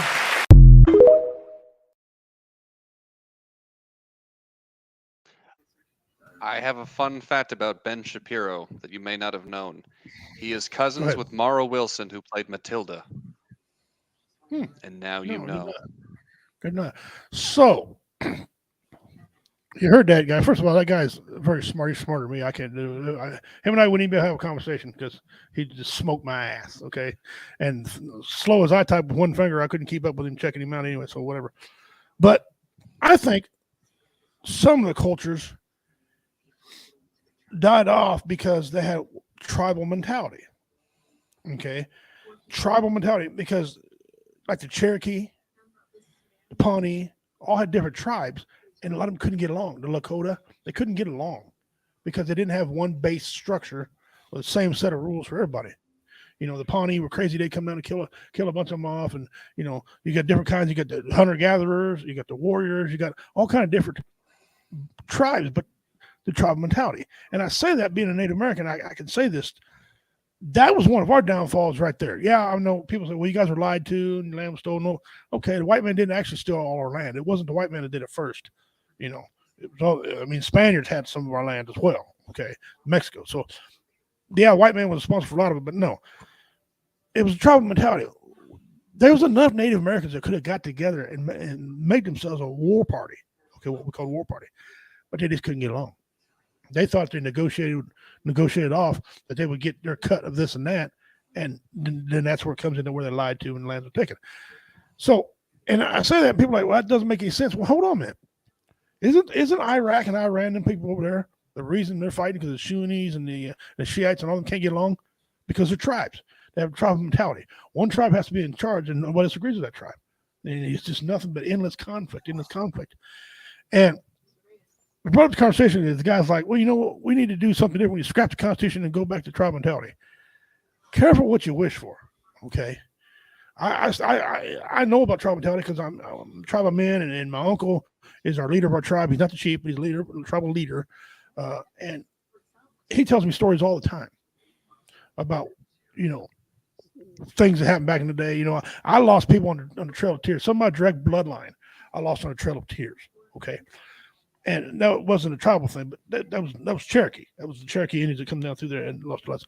So my point, I'm asking you guys, with what Ben said, is it all West Coast Western fault because, or is it tribal mentality, or is it what is going on besides that long explanation that he gave, which was good, by the way, but am I wrong? Is tribal mentality, in your opinion, Well, good or bad? I think the only contribution I have, I'm not even sure if I can answer good or bad. I've got two parts, which is can sound kind of weird, but one, I watched Lawrence of Arabia again recently, and if you see, the thing is, it's going to touch like a bigger point, but in the movie, he's able to unite these tribes against a common enemy, and once they lost the common enemy, then the tribes fall apart and go back to fighting. And you know, someone who's Afghan war vet, similar situation, which is again all like the idea of Afghanistan as a country was invented by the British. I think I was talking to someone smarter than me recently at work, and it was actually more the Soviets, but the British came up with the line. You know, there's like, okay, here's your border, you're a country now. They're like, well, but we've been fighting with these tribes for hundreds of years. Now we're countrymen. Yeah, you're a countryman. Get along, cool. And so the times that Afghanistan has been at its strongest is when and enemy, all these things, but then enemy's gone. It's like, all right, let's go back to how we were. So I think tribalism is fine for some countries, some regions, but not for worldwide. I think some people need a nation. That's what if you look at an American, it's like what unites us: patriotism. Yeah, if you look at Afghanistan prior to 1969, it was starting to kind of look like the United States, and then it just went quick. Well, it was starting to catch on with Western world and Western thinking, and then somebody said, "Yep, nope, Shira law." Well, Vietnam used to be the jewel of the Orient. Mm-hmm. Vietnam used to be a very beautiful place. I think of everybody on here, and David, if you got opinions, David, please go ahead. But I think of a man who's had family in tribes and kind of in the tribe. I'm affiliated with a tribe. I don't think tribal culture will work ever work, because somebody's always going to want their tribe to be the power tribe and expect them to be given. I don't know. I don't think that. I don't know. Can you name me one tribe right now that's a country that's getting along and prospering and doing things? I wish I were smart enough to have an answer. You technically could say the Aztecs. They're still around in Mexico. They're still around, but they're not the culture. They have a structure. They have a president or a leader or whatever. Yeah. There's no nation. The African nation, I mean, they still got tribes, but ain't they a British owned continent? Well, not anymore. Okay. All right. So I mean, British, like European colonialism, pretty much. You are welcome, Josh. Thank you for immortalizing my annoying voice. Yeah, no, I think in terms of European like colonialism and the African continent, that kind of ended around like the 60s, 70s. The Kansas City Chiefs and the Atlanta Braves. Yeah, those That are is good true. tribes. Go Chiefs. Their tribes are doing well. Yeah. The Chiefs will lose because I'm rooting for them this weekend. I called in a favor. They're going to win. Okay, thank you very much. I called down I used up one of my favors to get a victory. But see, it's hard to figure out what tribal culture right now is prospering. I don't know. Alaska, you can say, well, what about the Inuits in Alaska? But Alaska's owned by America. Yeah. So am I wrong? Am I far out there on saying that tribal culture just won't work because of what I laid out to you? Someone's got to be in charge, and there's no set of structures for no set of rules that everybody's got to follow regardless. Now I know they ain't all following the rules of the Constitution here in America. I know that. But we have, there's the only tribe that's in charge is the people here. I know the Democrats think they're in charge, or Republicans think they're in charge. Independents are too small to think they're in charge. They're just holding on to somebody. But in the Constitution, they have a set of rules here. In tribal countries, nobody cares. They take our children when they're young. Don't agree with that. I mean, I don't know. I just, I don't know. Maybe I was talking to the guy, and maybe I'm wrong. Maybe tribal mentality will work, but I don't, because I don't think the United States needs to go to a tribal mentality at all. Because what tribe? Well, I mean, how are we going to break this up? You can't go race because that wouldn't be fair, because the white population is larger than all the rest of the populations. So how would you do that? Now, I don't think there's any thought put in that when he said that. But, maybe no thought on my point either. I don't know. Well, I work for the federal government, so if we could just keep that intact, I could continue paying the bills. Yeah. Yes. Hey, not a problem. No problem. Get that check going. All right, David, what do you think about that? Well, he talks about the imperialism, that the British were really good at imperialism. Mhm. The question mentioned India, which was taken over by the British. The British had the ships that could rule the oceans, Mhm, and they had the technology at home to build parts out of metal. So they had cannons, they had hinges on doors. Right. I mean, they were making stuff out of metal, and some of these cultures that they went to could not do that. They didn't have these powerful ships. They didn't Mhm. have the manufacturing. They didn't have the organization. Right. Guys in the British would line up in straight rows and take turns firing their guns instead of firing at will. Mhm. So they had a structure, they had the technology, and they had the tools Mhm. to just come in and wipe guys out, which they did. That's exactly right in America. The Native Americans didn't have the guns at first. Yep. Time they It got was, them, figured out how to use them, they were already outnumbered. I think without that technology, there would not have been rules. How does that go? Sun never sets on the British Empire. That would not have happened had there not been that technological advantage. Yeah. He mentioned the Chinese. The Chinese actually had gunpowder, but they used it to celebrate New Year's.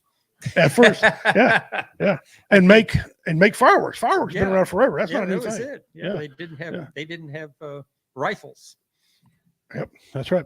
Okay, all right. Let's get up off that topic.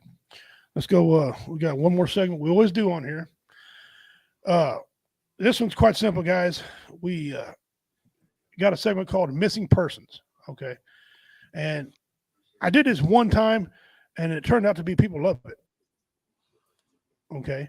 If you know this person, I'm gonna give you some information. If you know this person, please say something. Okay. Name Bredson John. His name Bredson John. Here's his pictures.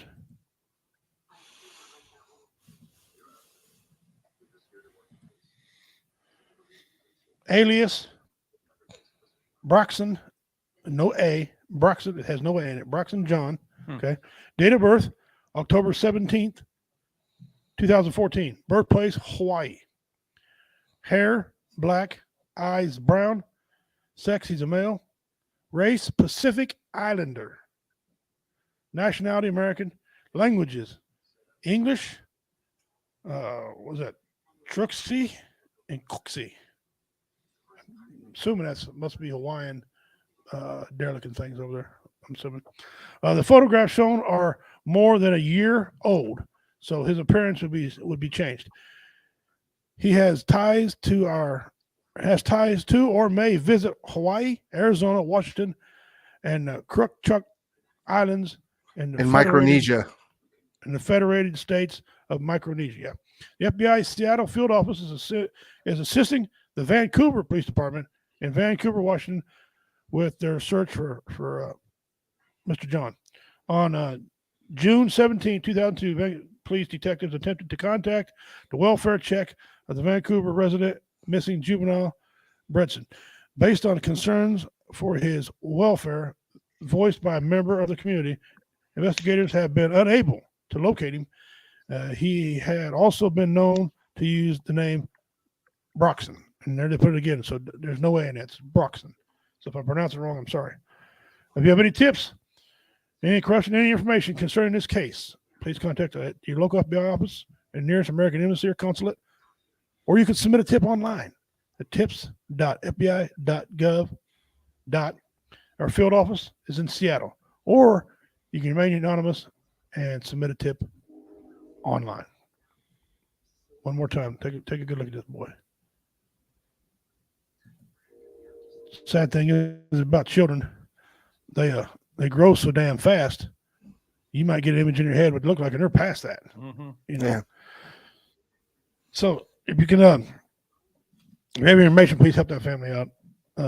Sounds like some foul play might be involved, or a welfare check. If somebody's got a call for a welfare check, that means they suspected something going on, usually in the family.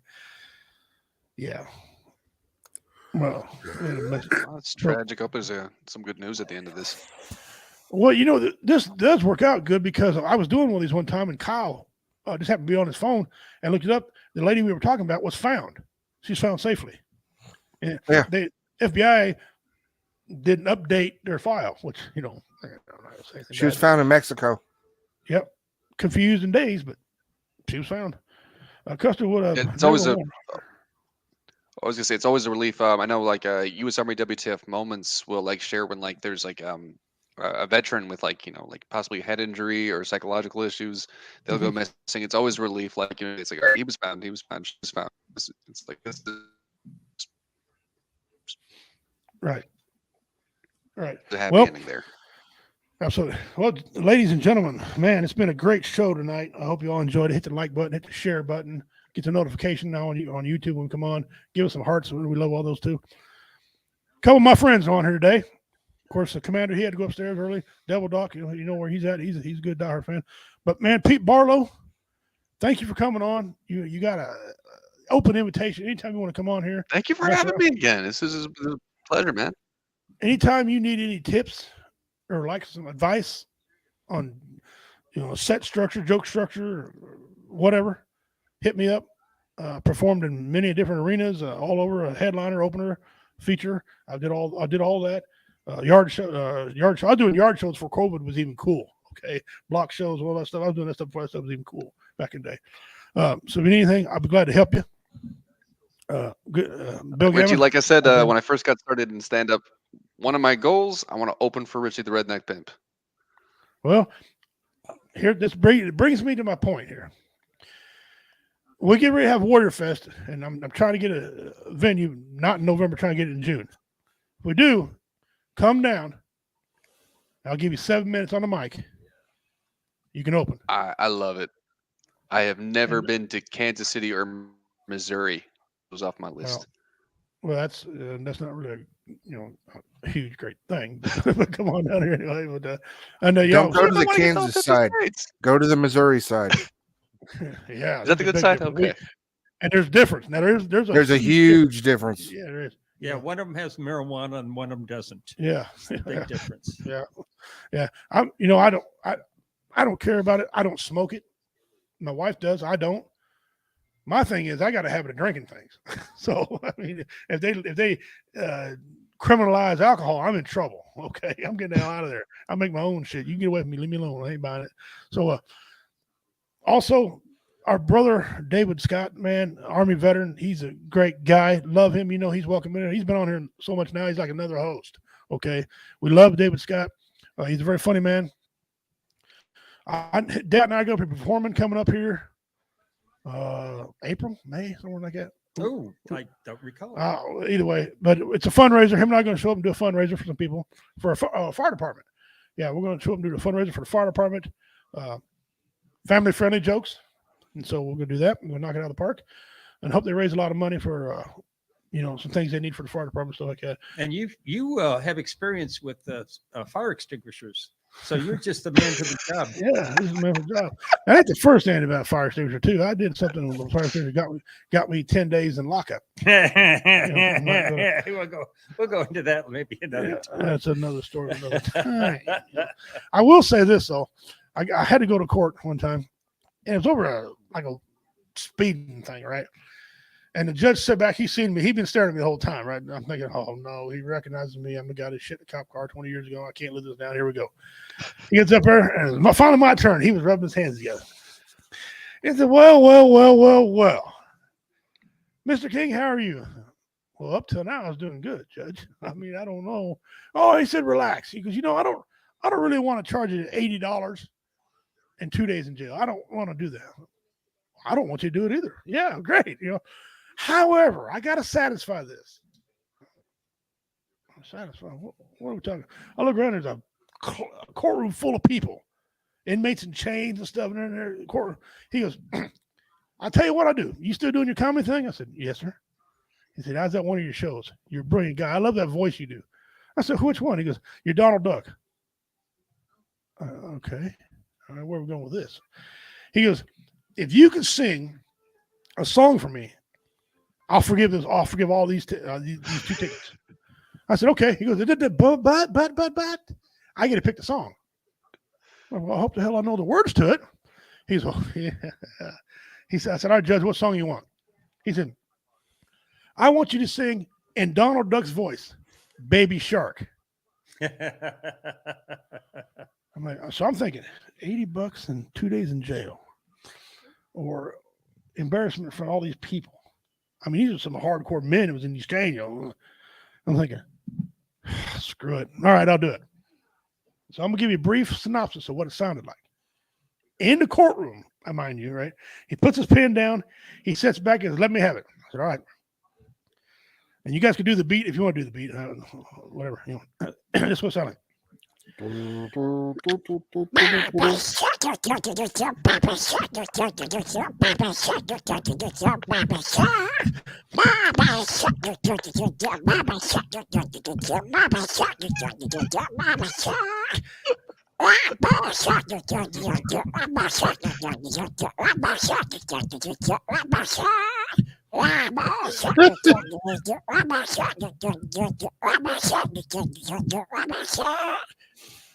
I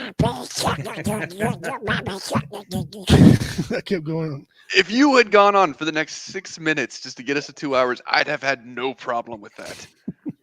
Well, I do a lot of the cartoon voice, a lot of the voice like that. He sat back, he goes,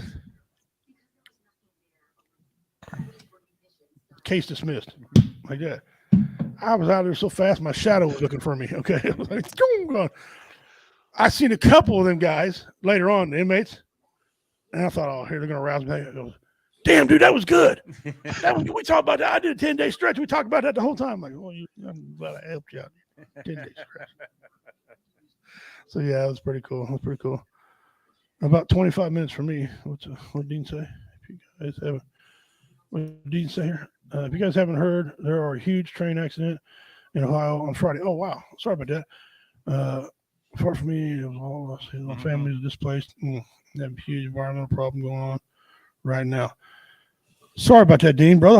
Hope you're okay and take care. Hope the environmental issue ain't something that could, harm people all the time. We're good. Our roads are a little weird. I bet. They see us reacting with the asphalt. Yikes. Yikes. Well, that's not good. No. If we eat up asphalt, because asphalt's nasty anyway. Asphalt eats up stuff. Nothing eats up asphalt. It's not supposed to work like that. So if it's eating up asphalt, that's bad news. It was a nasty train accident. We saw about it on the news last night. Yeah. Sorry about that. All right, guys. Again, I close the show every time by saying the same thing, and I mean it. I mean this when I say this. Okay. The new numbers have come down. The new numbers are quite simple. 22 veterans did commit suicide. Okay. But 45 altogether, if you count in all the branches of service with active duty military veterans, 45 a day commit suicide. Damn it, I'm not doing my job. I'm failing. Okay. And I did some research on it. A lot of people, medical issues. Medical issues is one of the top things. Okay. Bullying's a thing. But believe it or not, you know what's on the rise right now? Politics. So if you're out there, brothers and sisters, don't kill yourself over politics. No, that's not worth your time to kill yourself over. It's going to come back around. Everything's like a pendulum, guys. It'll swing one way. It has to come back the other way. When the pendulum gets as far as it can, it will come back. Don't kill yourself over politics. That's not good. Does it really matter? When you're at home putting food on your table, putting gas in your car, does it really matter what the political people say? No. They're not paying me to perform. I care less about them idiots. Okay. I know a lot of people get all bent about this and that. Forget about that. You have value. You are not worthless. Okay. Unless you're a child molester. You know how I feel. You're useless and worthless and get out of here. But you have value. We need people like you. The world would be so dull and such a bad place to live if everybody was the same. Okay. You can't be the same. Damn, I need people to work on things. Okay. I can work on some things, but I need people with the proper tools. Okay. I'll make you laugh and run and teach you how to defend yourself. I need mechanics. We need cooks. We need people.